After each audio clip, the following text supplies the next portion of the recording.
Hello friends, welcome to the Kendra academy. देखिए friends, आज इस सेशन में हम लोग बीपीएससी टीआरई 4.0 यानी बीपीएससी टीचर 4.0 न्यू वैकेंसी 2025 के लिए वर्ल्ड जियोग्राफी यानी विश्व भूगोल से रिलेटेड सभी महत्वपूर्ण प्रश्नों को केवल जो वीवीआईपी क्वेश्चन है उन्हीं को आज इस सेशन में डिस्कस करेंगे।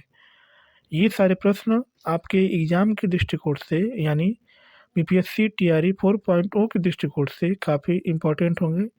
इसको ध्यानपूर्वक पूरा ज़रूर देखिएगा। जो लोग पहली बार चैनल पर आए हुए हैं तो चैनल को सब्सक्राइब कर लीजिए और बगल में जो बेल आइकन का निशान है उसे ज़रूर दबा दीजिएगा ताकि आपको रेगुलर अपडेट मिलता रहे। तो चलिए फ्रेंड्स, बिना देरी किए हुए सेशन को स्टार्ट करते हैं। एक बार प्लीज़ पहले लाइक कर दीजिएगा और जब पूरा सेशन देख लीजिएगा तो कम से कम इसे एक ग्रुप में शेयर ज़रूर कर दीजिएगा। चलिए फ्रेंड्स, तो शुरू करते हैं। आज का प्रश्न है कि निम्नलिखित में से कौन सा एक भूकंप गंभीर और विध्वंसकारी है। ऑप्शन ए ज्वालामुखी प्रक्रम, ऑप्शन बी भ्रंशमूलक भूकंप, ऑप्शन सी पुलाटेनिक भूकंप, ऑप्शन डी उपयुक्त में से एक से अधिक, ऑप्शन उपयुक्त में से कोई नहीं। इसका जो राइट ऑप्शन होगा friends, option number C. Option number C जो है इसका क्या है, राइट ऑप्शन होगा friends. Option number B, sorry friends, option number जो हमारा ई है, बी है, जिसको भ्रंशमूलक कहता है, यही हमारा क्या है, राइट ऑप्शन है फ्रेंड्स। ठीक है, चलिए इसका देखते हैं। ऑप्शन नंबर बी जो है बारे में, भ्रंशमूलक एक गंभीर तथा विध्वंसकारी होते हैं। ये भूकंप प्लेट टेक्टोनिक सीमाओं पर आते हैं। इन भूकंपों के दौरान निकलने वाली ऊर्जा अविश्वसनीय रूप से शक्तिशाली होती है और इससे व्यापक क्षति होती है। तो यानी जो भ्रंशमूलक होता है बहुत ही खतरनाक होता है और अतः इसका जो राइट ऑप्शन होगा फ्रेंड्स, ऑप्शन नंबर बी। ठीक है, चलिए आगे देखते हैं। आगे प्रश्न क्या है था फ्रेंड्स, ऑप्शन है, प्रश्न है कि ज्वालामुखी क्रिया की अंतिम प्रतीक क्या होता है।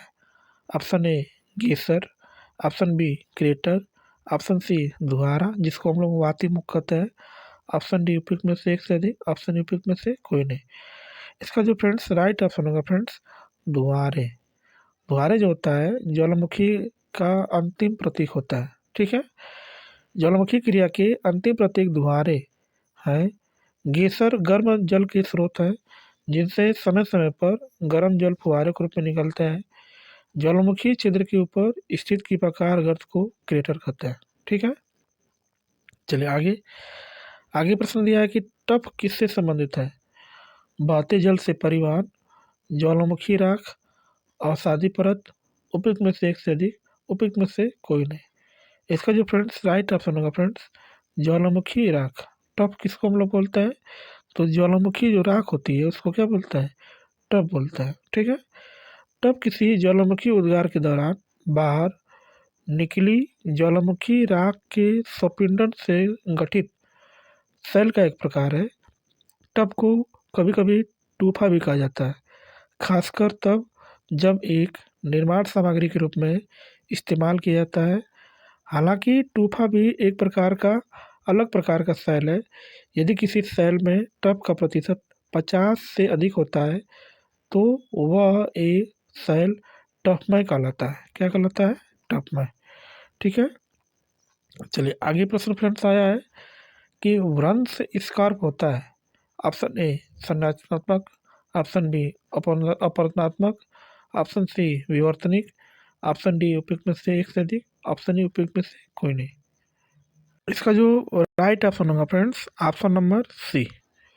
इसका डिस्कस देखिए फ्रेंड्स, भ्रंश स्कार्प विवर्तनिक स्थापन विस्थापन से बनते हैं। यह एक समतल या रैखिक क्षेत्र है जहाँ समतल के एक तरफ की चट्टानें दूसरी तरफ की चट्टानों से खिसक जाती हैं। यह आमतौर पर भूकंप से जुड़ी रहती है। ठीक है, चलिए आगे देखते हैं। आगे लिखा है फ्रेंड्स कि भूकंप की तीव्रता का मापन किस मशीन द्वारा किया जाता है। बैरोमीटर, मैनोमीटर, सिस्मोग्राफ, उपयुक्त में से एक से अधिक, उपयुक्त में से कोई नहीं। इसका जो फ्रेंड्स राइट ऑप्शन होगा फ्रेंड्स सिस्मोग्राफ। सिस्मोग्राफ से हम लोग क्या करते हैं, भूकंप की तीव्रता को मापते हैं। ठीक है, इसका डिस्क देखते हैं। भूकंप की तीव्रता और अवधि का पता लगाने के लिए सिस्मोग्राफ का इस्तेमाल किया जाता है। इस यंत्र के जरिए धरती में होने वाले हलचल का ग्राफ बनाया जाता है, जबकि बैरोमीटर का उपयोग वायु दाब मापने के लिए और मैनोमीटर का उपयोग हम लोग कहाँ करते हैं, दाब के लिए करते हैं। ठीक है, चलिए आगे।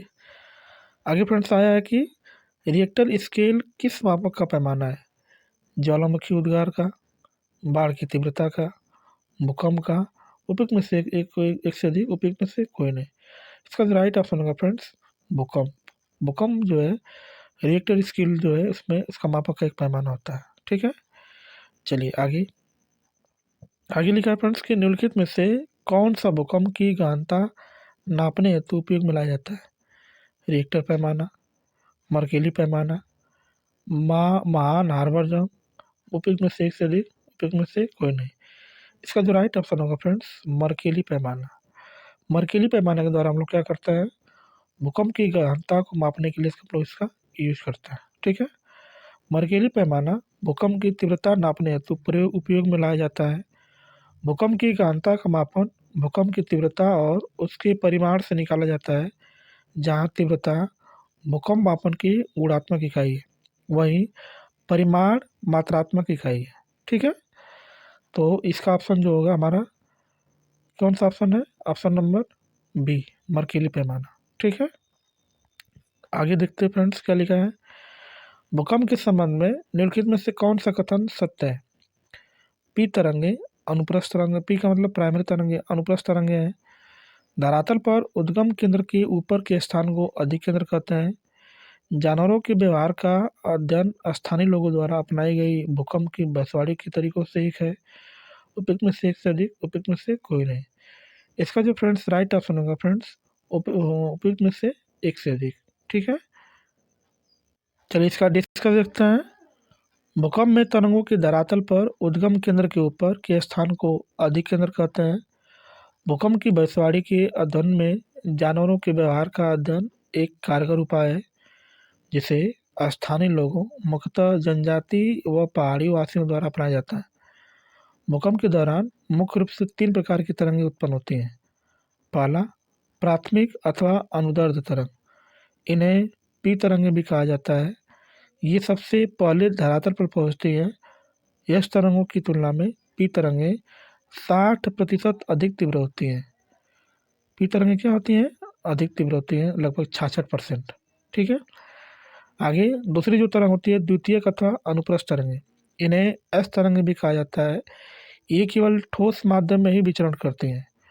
तीसरा, धराती तरंगें, इन्हें एल तरंगें भी कहा जाता है। ये सबसे अधिक प्रभावशाली होती हैं और सबसे लंबा मार्ग तय करती हैं। ठीक है, चलिए आगे देखिए प्रश्न कौन आता है फ्रेंड्स कि निम्नलिखित में से कौन सी उथली झील है, ऑप्शन ए खारी झील, ऑप्शन बी सुपोषण झील, ऑप्शन सी अल्पपोषी झील, ऑप्शन डी उपयुक्त में से एक से अधिक, ऑप्शन ई उपयुक्त में से कोई नहीं। इसका जो राइट ऑप्शन होगा फ्रेंड्स खारी झील। खारी झील जो होती है उथली झील होती है। क्यों उथली होती है तो इसको देखिए। उथली झील अथवा प्लाया का एक प्रमुख उदाहरण है खारी झील या साल्ट पैन होती है। रेगिस्तान में पवन के अपघर्षण से बने गर्तों में जब कभी वर्षा जल जमा हो जाता है तो कुछ समय के लिए छिछली झीलें बन जाती हैं। ऐसी उथली झीलों को ही प्लाया झील कहते हैं। प्लाया को अलग अलग नामों से बुलाया जाता है, जो नमक स्लेट, नमक मार्श, सलादा, सलाह, नमक पैन या क्षार प्लेट या सलीना है। ठीक है, चलिए आगे देखिए। आगे प्रश्न फ्रेंड्स आया है, इसमें विचार करना है कि कौन सा ऑप्शन सही है। ऑप्शन ए, सतह क्षेत्रफल के हिसाब से विक्टोरिया झील दुनिया की तीसरी सबसे बड़ी मीठे पानी की झील है। ऑप्शन दो, यह अफ्रीका की महान झीलों में से एक है। ऑप्शन तीसरा, इसकी सीमा 4 देशों से तंजानिया, युगांडा, रवांडा और केन्या से लगती है। विक्टोरिया झील से निकलने वाली एकमात्र धारा नील नदी है, जो युगांडा के जिंजा के पास झील से बाहर निकलती है। ठीक है, इसमें मिलाना कौन सही है। ऑप्शन पहला 1 और 2 सही है, कौन गलत है, उपयुक्त में से कौन गलत बताना है। ठीक है, ऑप्शन बी 2 और 4, ऑप्शन सी 3 और 4, ऑप्शन डी 1 और 3। इसका जो राइट ऑप्शन होगा फ्रेंड्स 1 और 3 जो है क्या है, गलत है, बाकी दूसरा चौथा क्या है, सही है। इसका देखिए क्या आंसर है फ्रेंड्स। विक्टोरिया झील अफ्रीका महाद्वीप में स्थित है। यह अफ्रीका की सबसे बड़ी व विश्व की मीठे पानी की दूसरी सबसे बड़ी झील है। ठीक है, और इसकी सीमा 3 देशों से केन्या, युगांडा और तंजानिया से लगती है। विक्टोरिया झील नील नदी का उद्गम स्रोत है। विषुवत रेखा इस झील से ऊपर होकर क्या करती है, गुजरती है। इसका जो राइट ऑप्शन होगा फ्रेंड्स क्या होगा, 1 और 3। 1 और 3 क्या है, गलत है। ठीक है, चलिए आगे। आगे फ्रेंड्स लिखा है, प्रश्न आया है कि निम्नलिखित में से कौन सा कथन उत्तरी अमेरिका महाद्वीप के लेक सुपीरियर संबंध से सत्य है। ऑप्शन ए, यह विश्व की खारे जल का सबसे बड़ा झील समूह है। ऑप्शन बी, ये कनाडा और यूएसए के मध्य भौगोलिक सीमा बनाता है।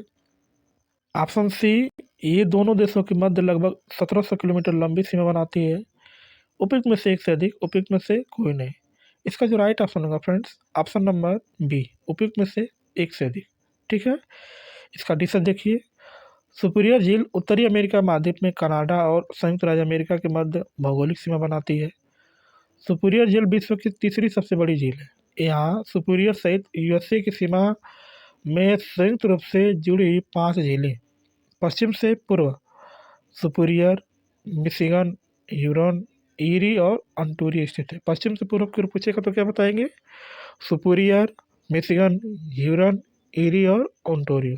ठीक है, चलिए आगे देखते हैं फ्रेंड्स क्या प्रश्न आया था।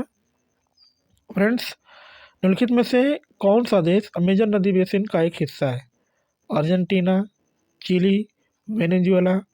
उपयुक्त में से एक से अधिक, उपयुक्त में से कोई नहीं। फ्रेंड्स इसका जो राइट ऑप्शन होगा फ्रेंड्स वेनेजुएला। वेनेजुएला जो होता है अमेजन नदी का एक हिस्सा है। अमेजन नदी विश्व की विस्तृत व द्वितीय सबसे लंबी नदी है। यह दक्षिण अमेरिका महाद्वीप में एंडीज पर्वत से निकलकर दक्षिण अमेरिका देश Peru, Brazil, Bolivia, Ecuador, Colombia, Venezuela, Guyana एवं सूरीनाम से जल ग्रहण से क्षेत्र से प्रवाहित होती है और अटलांटिक महासागर में गिरती है।